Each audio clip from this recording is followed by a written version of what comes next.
नमस्कार दोस्तों, स्वागत है आपका हमारे चैनल आरपी स्टडी हब में। आज हम अनसॉल्व प्रीवियस ईयर सॉल्व करेंगे, जो पिछले वर्ष 2022 में फिजिक्स का पेपर आ चुका है।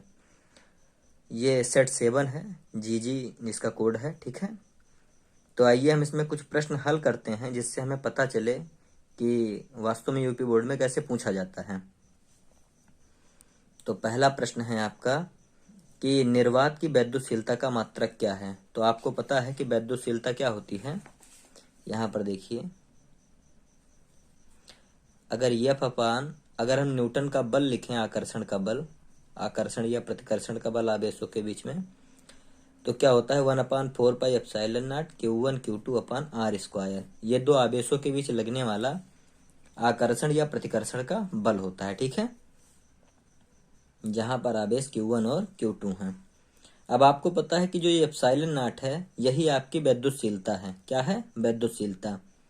अब इसका मात्रक आपको निकालना है, तो क्या करेंगे, क्रॉस मल्टीप्लाई करेंगे। ε0 को यहाँ ले आएंगे और एफ को यहाँ पर ले आएंगे क्रॉस मल्टीप्लाई करके।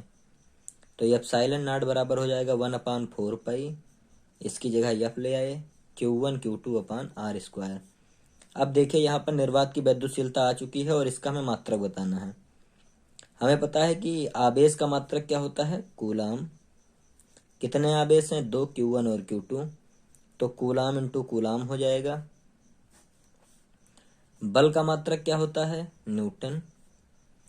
त्रिज्या का मात्रक, त्रिज्या मतलब दूरी, दूरी का मात्रक क्या होता है, यहाँ पर यह आवेशों के बीच की दूरी होती है, तो इसका मात्रक क्या होता है, मीटर। और चूंकि पावर 2 है तो मीटर स्क्वायर। 4π का कोई मात्रक होता नहीं है। तो यहां से आप देखेंगे जो मात्रक आ गया आपका, क्या आ गया, कूलाम स्क्वायर बटा न्यूटन मीटर स्क्वायर। तो इसमें हम ढूंढेंगे कौन सा वाला ऑप्शन हमारा सही आ रहा है। तो ये देखिए, इसमें बी ऑप्शन सही आ रहा है, कूलाम स्क्वायर बटा न्यूटन मीटर स्क्वायर। तो बी वाला उत्तर इसका क्या हो जाएगा, सही हो जाएगा। खा नंबर सवाल देखिए आप, नीचे दिए गए में ए और बी के बीच तुल्यधारिता हमें ज्ञात करनी है।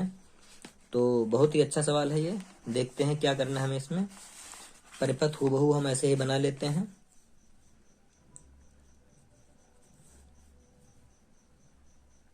ये हमारा ए है और इसके बीच में 3 माइक्रोफेरेड लगा हुआ है, और यहाँ पर हमारा बी है, और उसके बाद 3 माइक्रोफेरेड यहाँ पर, 3 माइक्रोफेरेड यहाँ पर, और 3 माइक्रोफेरेड यहाँ पर, ठीक है।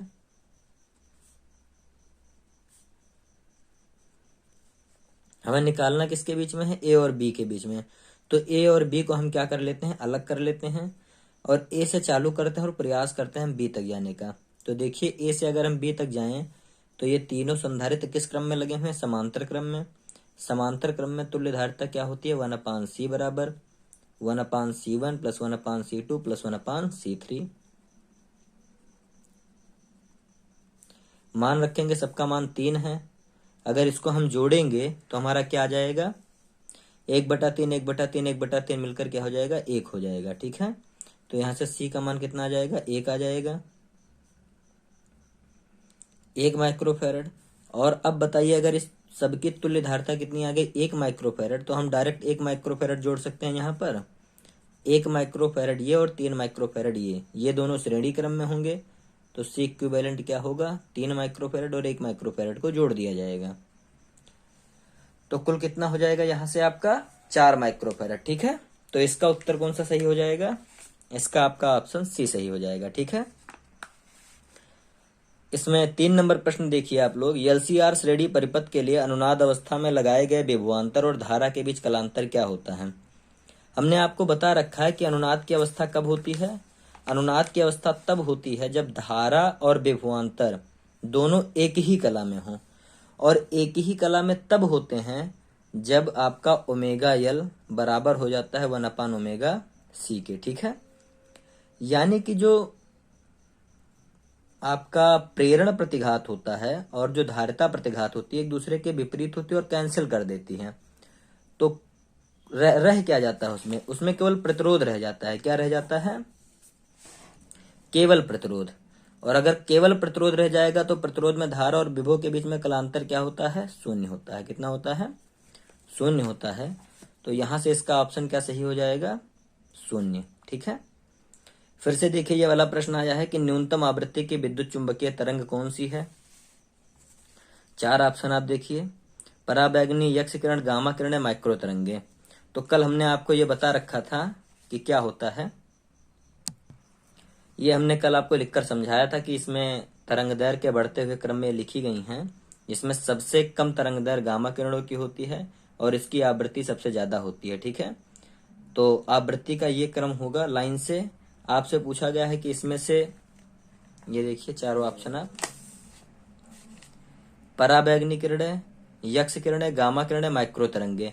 तो इसमें आप देखिए ये आवृत्ति का घटता हुआ क्रम है। ठीक है, और तरंग दैर्घ्य का बढ़ता हुआ क्रम है। तो गामा की आवृत्ति ज्यादा है, यक्ष की भी ज्यादा है, पराबैंगनी की भी ज्यादा है, लेकिन माइक्रो तरंगों की आवृत्ति क्या है, कम है। तो इसका उत्तर क्या हो जाएगा आपका, चौथा वाला हो जाएगा, माइक्रो तरंगे। ठीक है, अब अगला प्रश्न हम देखते हैं। प्रश्न है कि किसी प्रिज्म के प्रिज्म कोण और न्यूनतम विचलन कोण के मान बराबर हैं तो प्रिज्म के पदार्थ का अपवर्तनांक क्या होगा। ठीक है, तो क्या होता है इसमें देख लेते हैं। ठीक है, ये मान लीजिए कोई प्रिज्म है, तो ये वाला जो कोण होता है इसको हम प्रिज्म का कोण कहते हैं। क्या कहते हैं, प्रिज्म कोण। इसको हम ए से लिखते हैं। ये क्या है हमारा, ये है हमारा प्रिज्म कोण। और जो न्यूनतम विचलन होता है, जैसे कोई प्रकाश आ रही है तो इसको इस रास्ते से जाना चाहिए था, लेकिन ये विचलित हो जाती है और इस रास्ते से जाती है, तो ये जो कोण होता है इसी को हम विचलन कोण कहते हैं। ठीक है, अगर मान लीजिए कि प्रकाश हवा से किसमें आ रहा है, प्रिज्म में आ रहा है, तो सूत्र क्या होता है हमारे पास, n बराबर होता है sine a plus lambda m by 2 बटा साइन a बाई 2। यहां पर आपसे कहा गया है कि a और जो डेल्टा m है ये दोनों क्या हैं, आपस में बराबर हैं। तो अगर a और डेल्टा m बराबर होंगे, क्योंकि प्रिज्म कोण और न्यूनतम विचलन कोण के मान क्या है, बराबर हैं, तो ये हो जाएगा साइन, दोनों को a मान लेते हैं, by 2 upon sine a by 2। तो यहां से क्या हो जाएगा, sine a upon sine a by 2। अब यहां पर हम इसको हल करते हैं।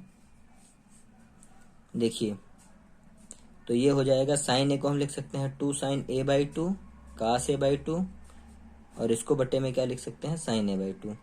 Sine a by 2 sine a by 2 cut जाएगा, तो क्या बचेगा हमारे पास, 2 कास a बाई 2।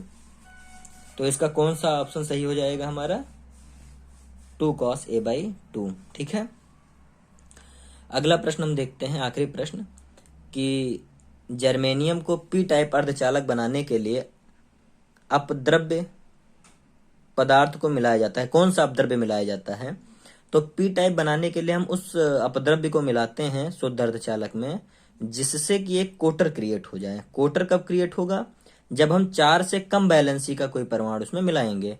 तो फास्फोरस की अंतिम शेल में 5 वैलेंसी है, एंटीमनी में भी 5 वैलेंसी है,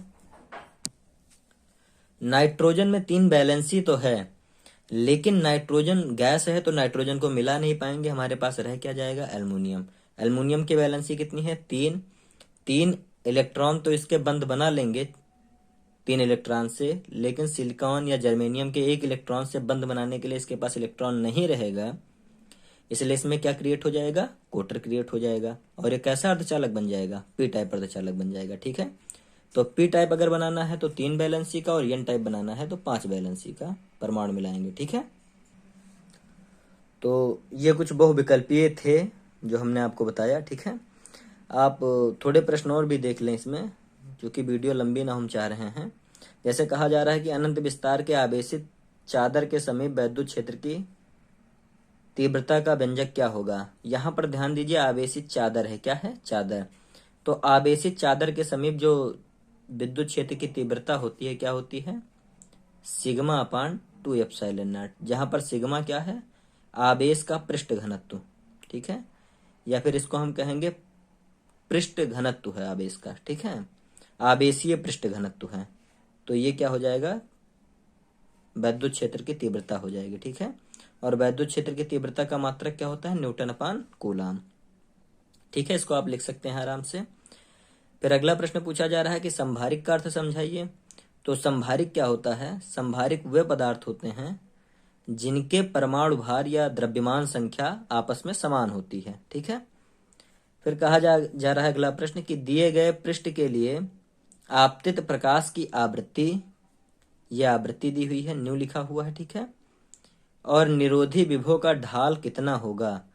तो आपतित प्रकाश की आवृत्ति और निरोधी विभव का ढाल कितना होगा? तो यहाँ पर ढाल को हम मान सकते हैं कि ढाल ये हमारा फाई है, तो जो tan फाई बराबर होता है ये होता है H/E। ठीक है। ये एक सूत्र होता है। और वैसे अगर हमें ढाल कैलकुलेट करनी हो तो हमारे पास क्या सूत्र होता है? E बराबर hν माइनस hν नॉट, जहाँ पर जो ये hν नॉट है, ठीक है, इसी को हम कार्यफलन कहते हैं और इसी के कारण हमें निरोधी विभव प्राप्त होता है। अब इसकी हम कंपैरिजन कर देंगे y बराबर mx प्लस सी से, y बराबर mx प्लस सी से। इसमें पहले हम थोड़ा सा संशोधन कर लेते हैं। जो हमारे पास सूत्र है इसको हम यहाँ पर लिखते हैं। E बराबर क्या होता है? E बराबर होता है W प्लस के, जहाँ पर W कार्यफलन है, K काइनेटिक एनर्जी है, E को हम मान लेते हैं hν प्रकाश का, hν मतलब न्यू आवृत्ति का प्रकाश गिर रहा है तो उसकी एनर्जी कितनी हो जाएगी? hν। W को हम लिख लेते हैं hν नॉट, जहाँ पर न्यू नॉट क्या है? ये न्यू नॉट वो न्यूनतम आवृत्ति है जो प्रकाश इलेक्ट्रॉनों को उत्सर्जित करवा सकती है, और ये हो जाएगा आपका K। ठीक है। तो अगर हम यहाँ से इसको लिखना चाहें तो ये हो जाएगा हमारा न्यू बराबर, ठीक है, ये क्या हो जाएगा? H से H कट जाएगा तो ये हो जाएगा न्यू नॉट प्लस K/H। ठीक है। तो अब हमें रिलेशन किस में बनाना है? रिलेशन हमें बनाना है आवृत्ति में। किस में बनाना है? आवृत्ति में रिलेशन बनाना है और निरोधी विभव में। ठीक है। न्यू में और निरोधी विभव को हम क्या मान लेते हैं? V0 मान लेते हैं। क्या मान लेते हैं? V0 मान लेते हैं। तो यहाँ से जो रिलेशन हमारा बनेगा वो हमारा बन जाएगा tan, इसके हम कंपैरिजन कर देंगे y बराबर mx प्लस सी से। तो जो यम का मान आता है यही हमारा निरोधी विभव होता है। इसको हम एडजस्ट करेंगे तो हमें निरोधी विभव का मान मिल जाएगा। ठीक है। जो काइनेटिक एनर्जी होगी, मतलब कि उतना हम विभव इसमें लगा दें कि निगेटिव इतना विभव इसमें लगा दें कि जो इलेक्ट्रॉन निकल रहे हो निकलना बंद हो जाए। ठीक है। तो वही हमारा निरोधी विभव हो जाएगा। और इसको अगर हम लिखना चाहें तो लिख सकते हैं tan फाई बराबर H/। ठीक है। तो ये H/E जो आ गया है हमारा, ठीक है, इससे थोड़ा इसमें हम और संशोधन कर लेते हैं। ये जो समीकरण है वास्तव में हमें काइनेटिक एनर्जी को शून्य करना है। ठीक है। तो हम K बराबर मान लेते हैं E की पावर E इंटू V0। ठीक है। ये भी एनर्जी जैसा ही होता है। तो यहाँ पर आपका हो जाएगा न्यू, ठीक है, ये हो जाएगा hν माइनस hν नॉट बराबर E की पावर V0। ठीक है। ये निरोधी विभव हो जाएगा V0। तो यहाँ से V0 बराबर आपका क्या आ जाएगा? H/E new minus H/E new not. ठीक है। अब इसकी हम कंपैरिजन करेंगे y बराबर mx प्लस सी से। तो यहाँ पर आप लोग देखिए यम किसके तुल्य आ रहा है आपका? सरल रेखा के समीकरण से। तो ये आ रहा है यम बराबर आ रहा है आपका H/E। ठीक है। और यही क्या होता है? ढाल होता है tan फाई। तो यहाँ पर ढाल आपका कितना आ जाएगा? यहाँ पर ढाल आपका आ जाएगा tan फाई बराबर H/E। ठीक है। तो निरोधी विभव यहाँ से आप क्या जान पाए? वह न्यूनतम विभव जो उत्सर्जित हो रहे इलेक्ट्रॉनों को रोक दें, यानी उसके बाद इलेक्ट्रॉन उत्सर्जित होना बंद हो जाते हैं, उस विभव को हम क्या कहते हैं? निरोधी विभव। और ये आ जाता है उसके ढाल का सूत्र। ठीक है। तो आज के लिए इतना ही, और ऐसे ही प्रश्न पत्र हम हल करते रहेंगे। धन्यवाद।